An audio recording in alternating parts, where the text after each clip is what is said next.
interested in opening up a sub shop. And you want to make sure that you're located in an area that will support that demand. One of the ways that we're actually able to help you to make that determination, the SBDC actually has accesses to various databases that help us determine if there is sufficient demand in your community that you're thinking to open your business. We use databases like BizMiner. With this information, we can get detailed data to define your customers and to understand their spending behaviors, understand their patterns. We want to ensure that we're going to invest in an area that has the disposable income to patronize our deli. Next, we talk about market research. Market research with BizMiner, that database that I mentioned, they also will allow us to understand the demographics, the age, the income, the familial stage of the ideal customers.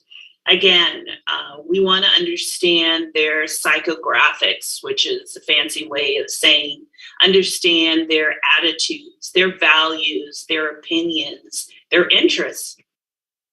Want to find out if there's sufficient demand in the community that you're looking to open your business. How many people will be interested in that specific business? And we also want to take a closer look at the economic indicators. What is the income range and the employment rate of your targeted area? Do they have sufficient disposable income to, again, patronize our deli that we're thinking about opening? And then again, we go into the location. Where do your customers live, and can your business have, and where can your business have the most impact? And then, of course, we want to look at things like market saturation. How many similar options are there available to your target audience? Are there already like maybe 5 or 6 different delis in your specific community that you're thinking about opening your business in? So certainly things that you definitely want to consider before kind of nailing down that specific location. So with market research, there are a lot of different ways to secure and get the information that you're looking for. With primary tools for market research, basically that is a way of conducting polls and surveys. Offer focus groups to get a better understanding of what your customers are looking for and learn about what your competition is doing and learn new ways to maybe attract customers. Maybe the community that you're thinking about investing in, they do have some delis, but by doing this primary research and doing some focus groups and talking to local customers, ask them some of the things that they like about those competitors. Find out some of the things maybe that they don't like. Another research tool is secondary research. And again, that involves the summary collection and synthesis of the existing data. So we want to look to incorporate different types of search engine optimizations or SEOs. So that's just a kind of a fancy way of saying that with your online presence or your domain that you're going to register along with your business, when somebody's in your local geographical area and they Google sandwich, you want to make sure that that browser, your business populates on that first page. And that's basically what an SEO is doing. You're looking to create a marketing and an online presence where if somebody does Google your business or some type of key search words, that your business populates on that first page. Because if it's not on that first page, your business might as well not exist. Nobody goes to the second page when we're using different browsers. So it's definitely something to keep in mind. And with that information, we can also begin to understand your competition. How many direct or indirect competitors are in your local area? What type of services do they offer, and how do they offer those services? Maybe some of those other delis or other restaurants, they're just not as clean. Maybe some of the pizza restaurants that are like in your community, maybe the tables are too close together, or they just don't have enough seating. Understanding direct competitors, other kind of deli businesses, and indirect like Pizza Hut, other type of restaurants that are similar in your vein, in your community, will definitely give you a leg up, not only to understand your competition, but to really to allow you to place yourself in a way within the community that is unique. So with that, basically what we're talking about is conducting a SWOT analysis. And basically a SWOT analysis is, again, just understanding the strengths, weaknesses, opportunity, and threats. And by doing this research, you'll have a clear and concise understanding of your competition. And you'll learn how to set up a business that will offer not only competitive pricing, but also offers unique services to help you to create a marketing and social media campaign that's both effective and targets your ideal customer. Learn everything you can about your competition. Understand their features, market share, pricing, geography, culture. Read some of the reviews that people put online. I mean, we're all customers. We all do these same type of behaviors. You want to kind of put yourself in a situation where you're kind of shopping yourself, but you're also shopping the competition. And this isn't something that you're just going to do the one time. Effective, successful businesses are businesses that are constantly checking out the competition, trying to see what they're doing, understanding what type of new trends or new sandwiches, new services that your industry that you're going to potentially operate within. That's certainly something that you want to continually to do, is to do that type of analysis. Oops. Okay.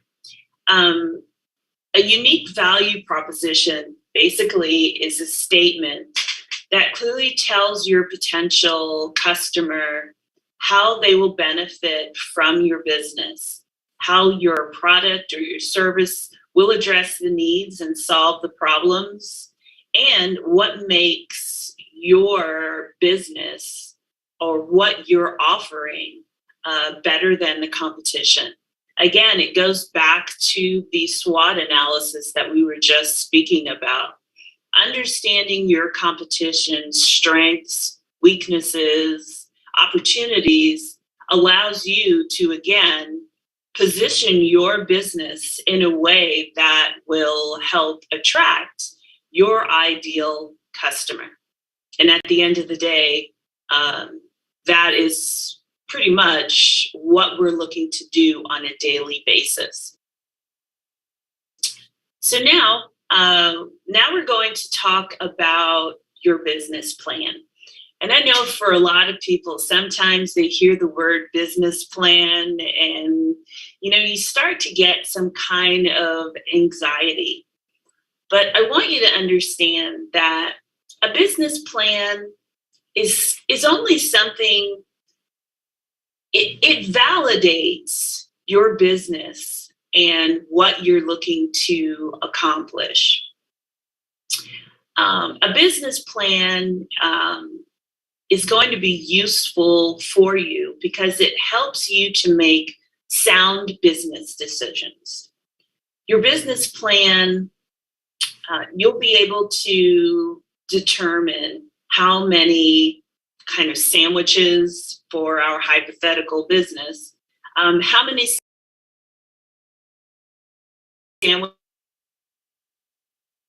sandwiches take on a daily, weekly, monthly basis to break even, but even more so to actually start turning a profit.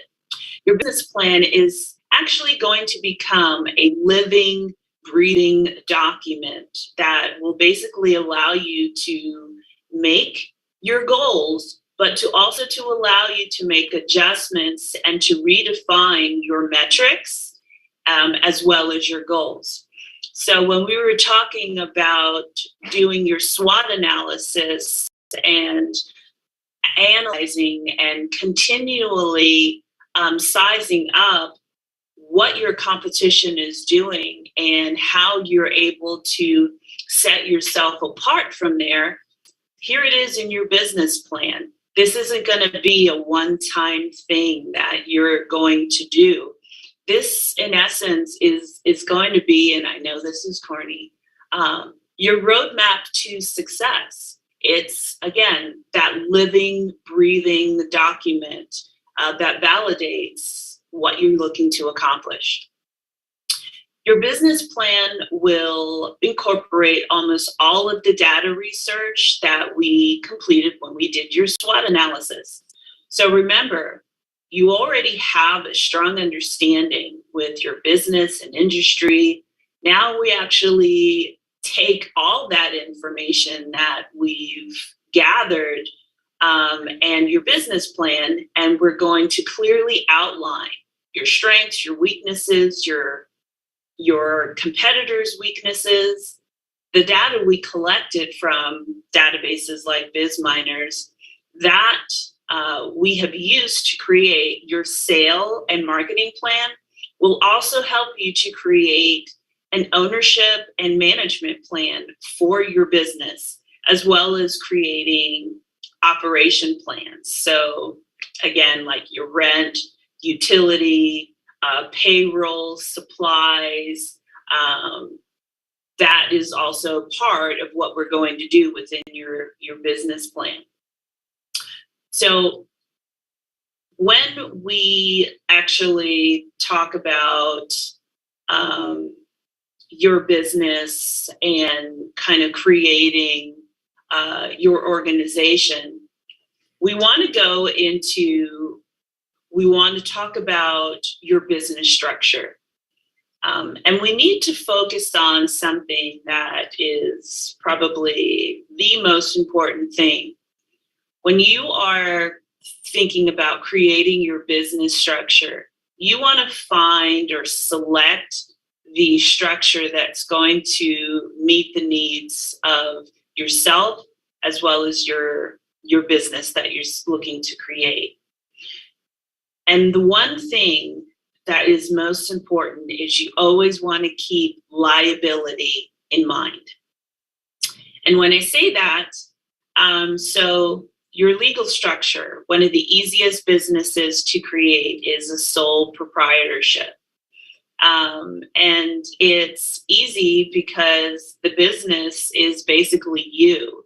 there's no distinction between, a corporation or, creating a LLC. Your sole proprietorship is you. But on the flip side, something to remember, it is the simplest business to create, but it offers you no liability protection. So what does that mean for you? If you get sued while you're operating your business as a sole proprietorship, all of your assets are up for grabs. You are the business and the business is you. There's no distinction. There's no liability protection. Your taxes, your self-employment taxes and your personal taxes are all under the same name, which is you. Now, a partnership is, two or more people. Again, it offers you no liability protection unless you do like an LLC type of partnership, meaning you're only liable on the percentage of the ownership that you own. So if you just do a regular partnership, again, it's pretty simple to create, but again, it does not offer you that type of protection that you can get with a corporation or an LLC. Now, the limited liability company, again, LLC, can be one or more people, and the owners are not personally liable. So, and this is probably one of the features that makes an LLC the most popular amongst business owners. Because again, your personal liability, you are completely protected. So, God forbid if your business is ever sued and somebody sues your business, your personal assets, your home, your accounts, you're protected. That person will only be able to actually sue your business. So certainly something else to consider. Now, corporation, C and S corporations, you are not personally liable if a corporation is sued. However, again, you will pay taxes, but again, you'll pay personal tax, and then of course you'll also pay corporate tax. But again, the biggest area of opportunity there is owners are not personally liable, and at the end of the day, that's certainly something to consider when you're thinking about which legal structure that you want to consider.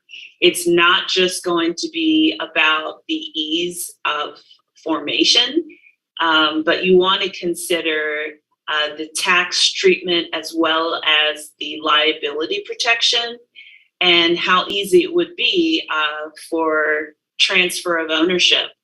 So if you open up a business and it's just a sole proprietorship, your ability to sell that is extremely difficult because there's no distinction. You are the business and the business is you. However, if you have an S corporation or an LLC, those are actual living legal structures. So your ability to sell that business is just that much easier. So certainly something else to consider. And definitely one of the things that I would definitely recommend doing is having a support team. And within your support team, that would be an attorney, a bookkeeper or a CPA. Choose individuals that you're comfortable with, somebody who speaks to you and not at you, somebody that is able to explain these legal terms and really help you to create a strong foundation for your business. Okay, and I went through that, sorry. So now we're going to talk about funding sources, which is always really exciting because, funding sources is extremely important. One of the first things that typical individuals will ask is, how much money do you have to personally invest into your business? Will you get investors by, securing loans or maybe doing some crowdsourcing, like going to Kickstarter? Or maybe you're even interested in maybe applying for different grants within your community. There are different, maybe some kind of microloans that you could potentially apply for. Something that I'm a little partial to is a Kiva Loan. It's a micro loan that's not based on your credit. You can actually apply for it, and it's, a viable option where you can apply up to $15,000 to help you to start up your business. But again, when we're talking about getting a loan, even if it's a micro loan, these are things that you're actually going to have to pay back. So certainly something to kind of keep in mind. Now, with lending, it's often a good tool to utilize. But again, here we go. I say it again. You do have to repay the loan. So there is typically documentation that has to be completed. Again, they are going to expect a business plan, projections, along with other, depending on the loan or the grant that you're applying for. There's typically going to be a decent size list of forms and applications that you're going to have to complete and submit. Now, grants is an area that I think we often get asked about a lot. Grants come in different shapes and sizes and have different requirements. Some will be for profit businesses, and they can often be pretty difficult and challenging to get. Sometimes I recommend to individuals to look into your local community to see what possible grants are available. If you're a member of the nation, again, there could be some grant opportunities that are available. Going to or reaching out to your local chamber or economic development center in your community, they can certainly give you some additional information as well for different grant opportunities. But again, I will say that everybody's looking for a grant these days, so it's going to be competitive. I'm not saying this to discourage you from seeking grants. I just want you to have a realistic expectation that when you're applying for a grant, depending on the grant, sometimes they may have terms where they're going to ask you to provide like 50% of the funding that's actually going to be needed for your project. So again, the more information, the better your business plan is. As solid as your financial projections can be, and showing them that your business,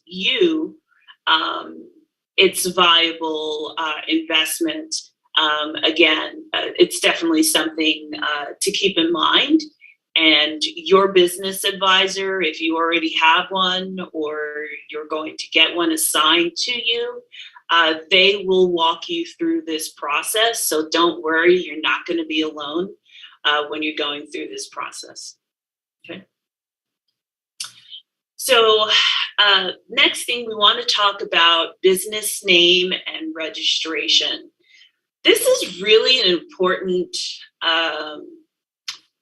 part of figuring out your business. It's more than just, finding your brand identity.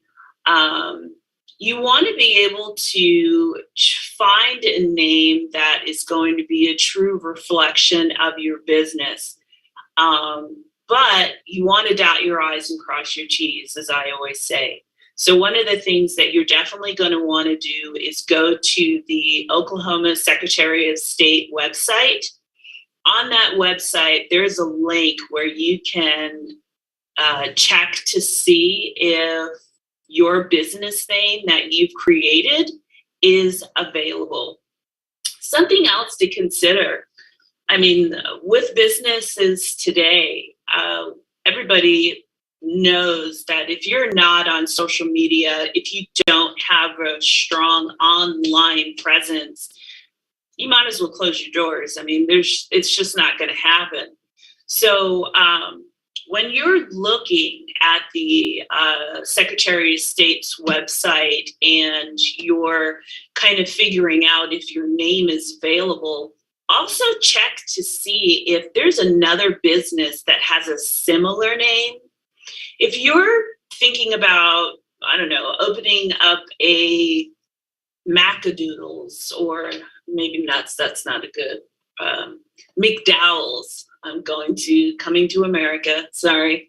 But if you think you're going to open up a business called McDowell's and you look on the Oklahoma Secretary of State's website and McDowell's, the business name is available, but when you go online to kind of check out the competition and see if there are other businesses that are similar to what you're thinking about doing, you're going to be up against McDonald's. And let's face it, as this new small business, they have a huge marketing budget and marketing team.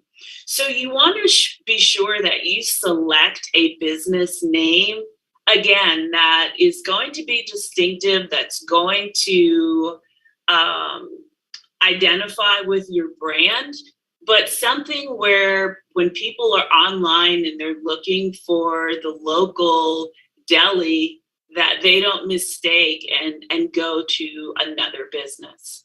Does that make sense? Now, something else, when you are on the Oklahoma Secretary of State website, once you've done that search for your business name, right then and there, you'll be able to register your business. Certainly something that I would recommend doing if you have a cute and clever name and you've done the research and you know it's available. It only costs about $25 to register your business. Something else, if you are creating a business and you have like this fictitious name and you're going to be doing a DBA, kind of doing business as, certainly, again, these are terms that I want you to be familiar with, because when you go to a bank to create like your business account, these are the type of acronyms and terms that you're going to begin to start to see. So certainly something to keep in mind. Again, on that same website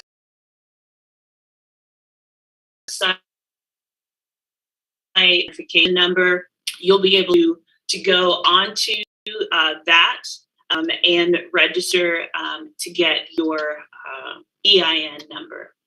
And your EIN and your FEIN is your Federal Employee Identification Number. And the biggest thing is, again, as a business owner and you start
employees, but they're not going to be like a 1099 employee, meaning it's a full-fledged employee that you're going to offer benefits to.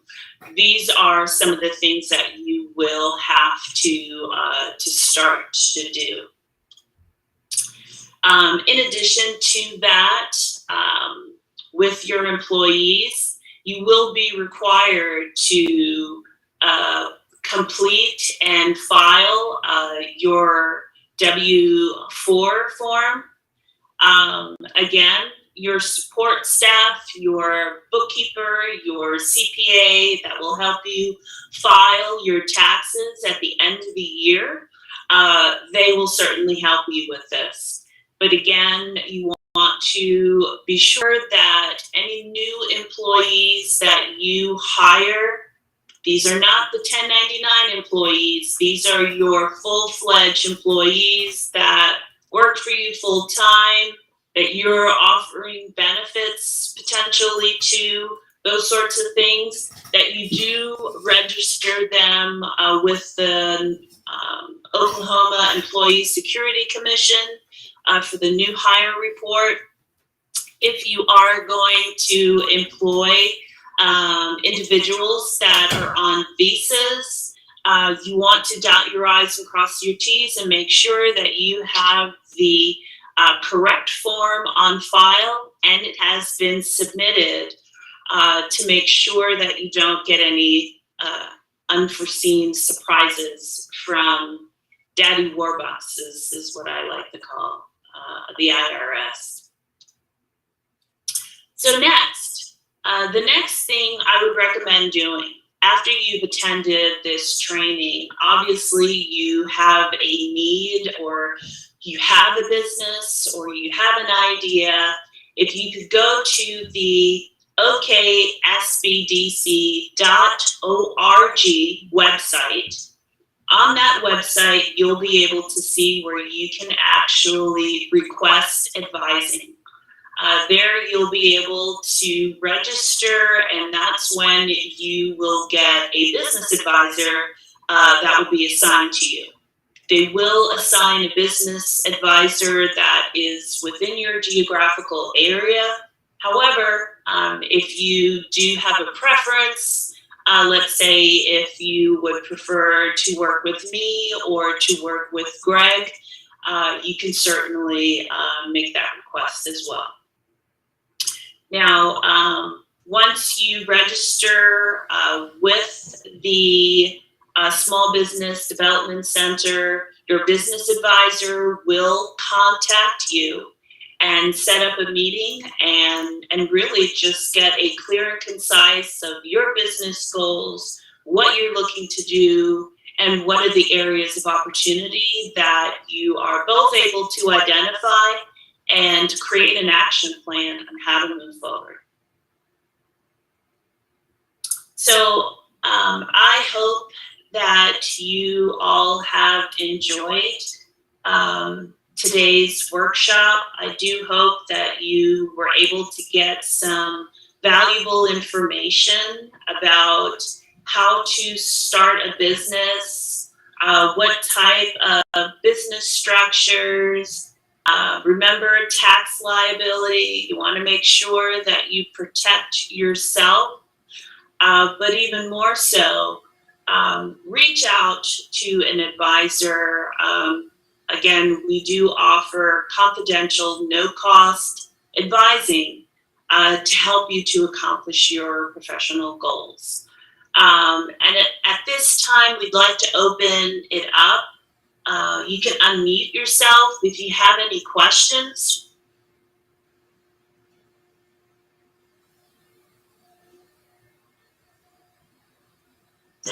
I do actually have a question. I just want to make sure that there's been some good. By the way, I'm Chris Mallow. My company is Secure Packet Industries. We are a cybersecurity company out of Guthrie. It sounds like the key takeaway is there's a lot of good information available, but the main takeaway is get online to your website and get registered so we can start engaging with you there. Is that correct? Yes, that's definitely the best first step to do. And then once you do that, you'll be connected with an advisor. And like I said, depending on your business needs, the industry that you're looking to get into, or if you already are established, we will match you with an advisor. Like we always say, you're not just getting the one person, you're getting the entire network. And we have some extraordinary and wonderfully talented people that are available to help you. All right, great, thank you. And I very much appreciated the McDowell's reference earlier. That one really made me laugh. Thank you very much. That's one of my favorite movies from that time, definitely. Mine too. Thanks. Anyone else have any questions?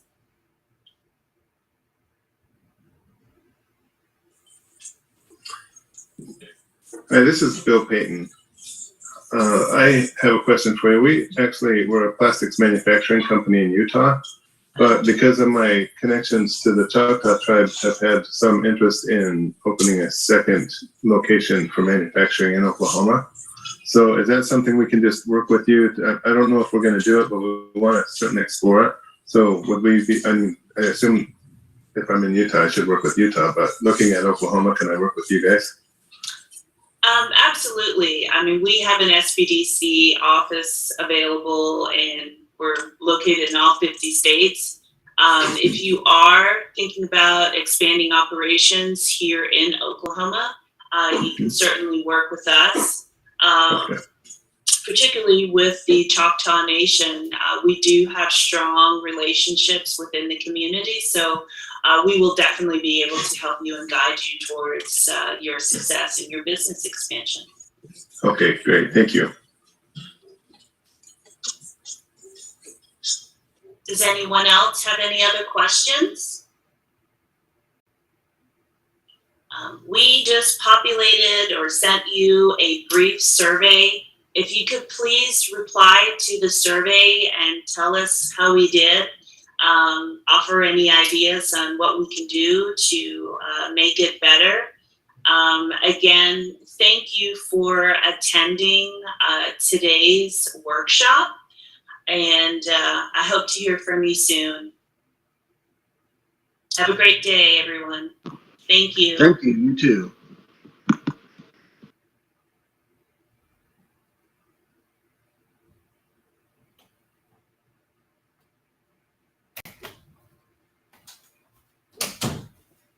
Recording stopped.